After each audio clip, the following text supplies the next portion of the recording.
Hello, bachcho. Let's read the question. The question says direction in the following question. A statement of assertion is followed by a statement of reason.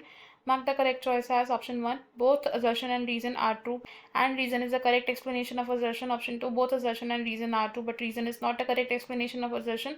Option 3. Assertion is true, but reason is false. Option 4. Assertion is false, but reason is true.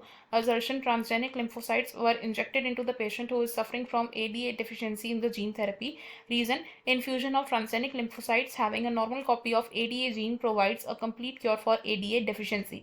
Assertion statement में कहा गया कि transgenic lymphocytes को inject किया जाता है उन patients में जिनको एडीए डेफिशिएंसी है इन जीन थेरेपी, एंड इसका रीज़न बताया गया है कि जब हम ट्रांसजेनिक लिम्फोसाइट्स को इन्फ्यूज़ करते हैं with a normal copy of ADA gene तो वो एडीए डेफिशिएंसी का एक कंप्लीट क्योर होता है.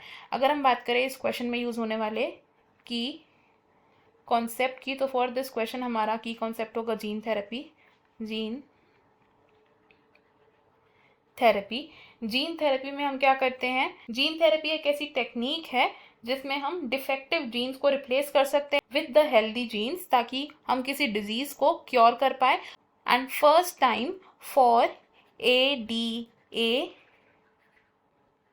डेफिशिएंसी जीन थेरेपी को परफॉर्म किया गया था ऑन अ 4-year-old पेशेंट्स. और अगर हम बात करें ADA डेफिशिएंसी की, तो ADA डेफिशिएंसी क्या है, इट इज अडीनोसिन डीअमाइनेज डेफिशिएंसी, यानी कि जो अडीनोसिन डीअमाइनेज एंजाइम है इसकी डेफिशिएंसी की वजह से हमारा जो इम्यून सिस्टम है वो वीक हो जाता है, बिकॉज ये एंजाइम ज़रूरी है हमारे इम्यून सिस्टम की फंक्शनिंग के लिए. और इस डिजीज़ में क्या होता है, जो जीन इस ADA एंजाइम को कोड करता है वो जीन क्या होता है, it is deleted in the genome of the organism. अब कुछ ऐसे पेशेंट्स होते हैं जिनमें जीन थेरेपी का टेम्पररी क्योर होता है, bone marrow transplant. Temporary cure या टेम्पररी ट्रीटमेंट्स क्या हैं, फर्स्ट इज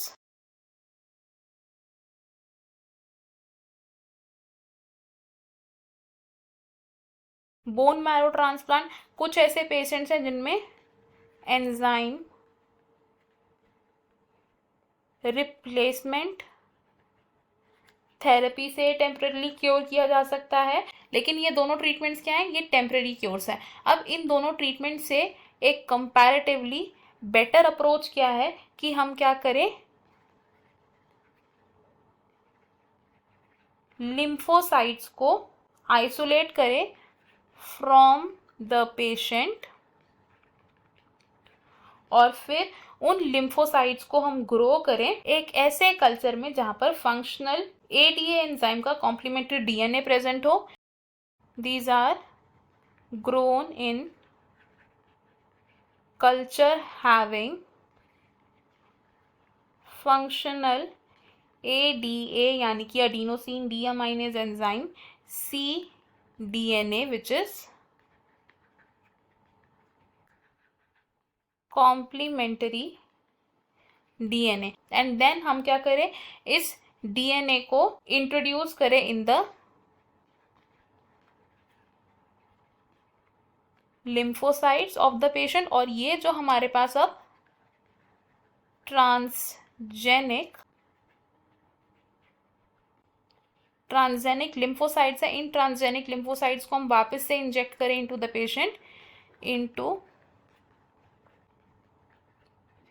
पेशेंट. अब ये क्या है, एक बेटर अप्रोच है ADA डेफिशिएंसी को क्योर करने का, लेकिन ये जो लिम्फोसाइट्स होते हैं ये इमॉर्टल सेल्स नहीं है, तो इस ट्रीटमेंट को भी क्या करना पड़ता है, पीरियोडिकली इन्फ्यूज़ करना पड़ता है, यानी कि ट्रांसजेनिक लिम्फोसाइट्स को पीरियोडिकली इन्फ्यूज़ करना पड़ता है for the treatment of ADA deficiency. ऐसा क्यों, बिकॉज जो लिम्फोसाइट्स होते हैं these are not immortal cells, ये सेल्स रिप्लेस होते हैं टाइम टू टाइम. अगर बात करें ADA डेफिशिएंसी के परमानेंट क्योर की, फॉर द परमानेंट क्योर, तो ADA डेफिशिएंसी का परमानेंट क्योर किया जा सकता है at the early embryonic stage. Early